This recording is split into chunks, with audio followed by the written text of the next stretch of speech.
The same problem every human being faces: stress, strain. Why?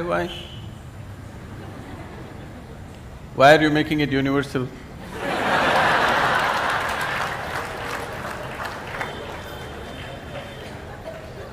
You are assuming that. Okay, you are stressed and strained and what? And one more point. Torture. Getting married and traveling in the path of yoga to reach to the destination, and not getting married, going on the path of the yoga. Which one is the best way?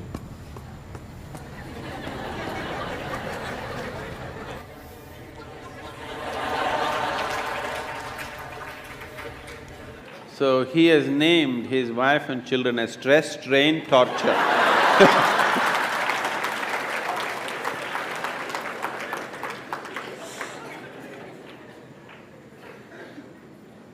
Wife and two children, stress, strain and torture, how's that? I don't want you to travel on the path of yoga. Whatever goddamn path you're traveling on, take yoga with you.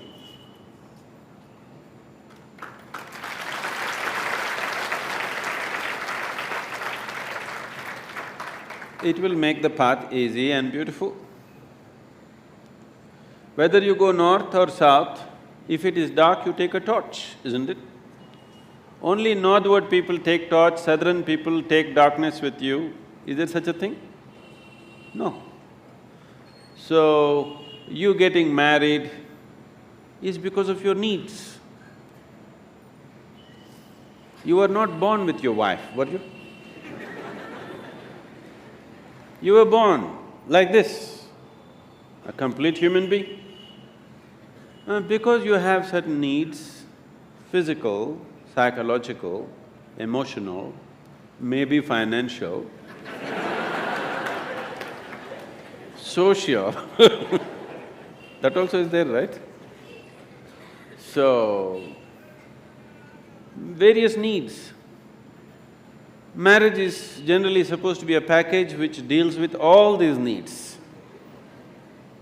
Physical needs, psychological needs, emotional needs, social needs, sometimes financial needs also. So it is a comprehensive package that if you get married, all these problems are solved in one shot. Sometimes they may refuse to fulfill some of your needs. So you get stressed, strained and tortured. I want you to understand, you married for your well-being, not as some sacrifice for somebody's sake. You married for your needs and your well-being, isn't it? You better remember that all your life. You married and tied up the other person with you because you have needs. You did not do it for the other person's sake. Yes or no? Let's be straight about this. Yes or no? Yes. You remember this? If you remember this, you live in little gratitude, okay? You… if not all the five pancha and the five needs, at least two you fulfill for me, thank you very much, isn't it? All the five perfectly, maybe they did not fulfill, at least two or three they fulfilled, right? Your husband or your wife? Did they, didn't they? If they did not fulfill anything, I don't think you would be there by now. Yes or no? If they did not fulfill any of your needs, I do not think you would still be there. They are fulfilling some needs, a few things maybe they are not able to fulfill. So are you. You are also not able to fulfill every one of the needs of the other person. Some you're fulfilling, some you're not, isn't it so? So, why did this become stress, strain and torture?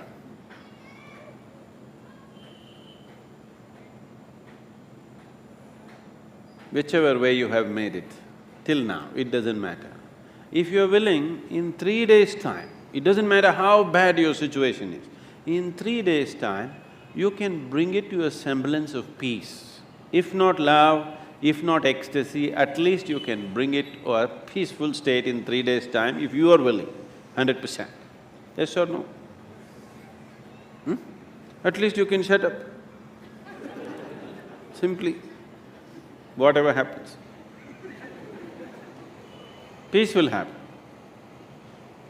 And maybe they will love it.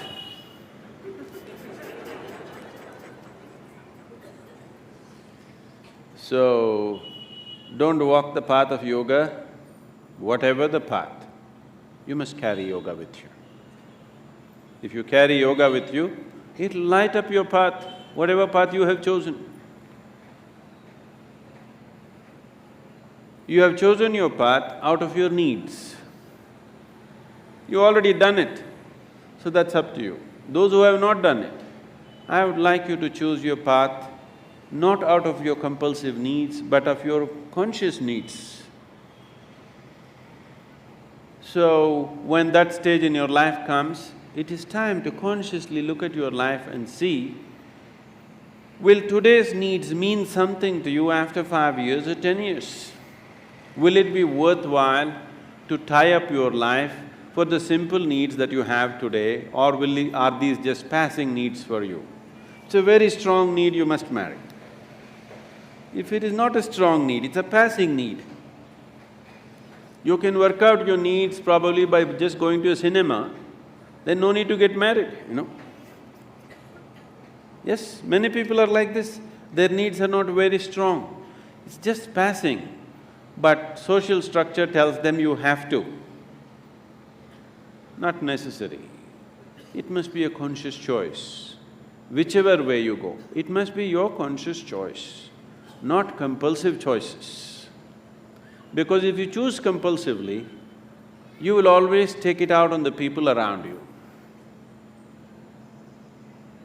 Because you feel like a slave and you don't like it, so you take it out on them and they will take it out on you.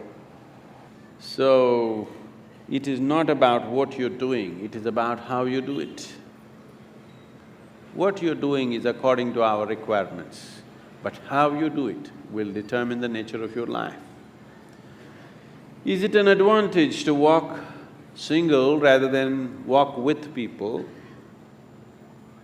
Yes, if you want to walk rapidly. In Africa there is a saying, they say, if you want to walk quick, walk alone. If you want to walk long, walk in company. If you're making a long distance journey, it's better to have company. If you are walking a short distance and very quick you want to walk, it's best to go alone, isn't it? Gautama said another thing. When somebody asked him the same question, he said, "It is better to walk alone than to walk with a fool." Because by looking at you, he is very clear, who else will marry you?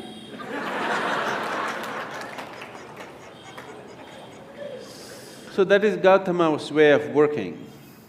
So he said, he's always discouraging people to take company. He said, this life is a brief walk, why do you need company? When you leave this body, it's a long place, there I will be there. This is the offer. But you think life is long. So maybe you need company. If you need company, you take it. But how you conduct this company is very important. If you want to conduct this sensibly, one of the most important things that you need to do, particularly with your children, you must do this, is your psychological and your emotional framework should be around the basic fact of life. The basic fact of life is that you're mortal. Your psychological and emotional structure should be formed around your mortality. This is most important. If you're constantly aware that this is a brief life, any moment you'll fall dead actually, then you would organize your life and conduct your life in a certain way. When you know time is ticking away, any moment you'll be knocked down, you have no time to get angry with somebody, isn't it? You have no time to fight with somebody here. You have no time to sit there depressed for a long period of time because tick, tick, tick, tick, it's going away. Because your psychological structure is organized around your immortality, because of that, you have lot of time to fight, to be depressed, to be frustrated, to fret, to fume. You have lot of time. So it's very, very important that everybody organizes their psychological and emotional structure around the mortal nature of our existence. After all, you are just a baton carrier between the last generation and the next generation, isn't it? Yes? For a brief time it's in your hands, this world. Afterwards, somebody else is going to take it. You will see, taking the baton from the previous generation happens in most ugly ways. Handing over the baton to the next generation happens in horrible ways, simply because people's mind is structured around their belief of immortality. They don't see they're mortal. If you're constantly aware that you're mortal, sense will naturally dawn upon you. You will have no time for foolishness. Suppose you're aware that tomorrow you're going to die, would you spend today fighting with somebody? Because your time is ticking, isn't it? And your time is ticking even now. Not after a doctor diagnoses you with some horrible disease. Even now it's ticking, isn't it so? If you want to explore the possibility of what this is, the immensity of what this is, then the time is ticking too rapidly. And time is an extremely relative experience. If you're joyful and blissful, even if you live to be 100, it's a very brief life. It's gone in no time. So, in this brief life, where do you get time for stress, strain and torture? I don't know. Where you get time? This is simply because you think you're immortal. This is the biggest mistake you have done. It is just a brief journey. You must conduct it as gracefully, as blissfully as possible. If you do not know the cosmos, at least you must know this piece of life before you fall dead. That must happen to everybody.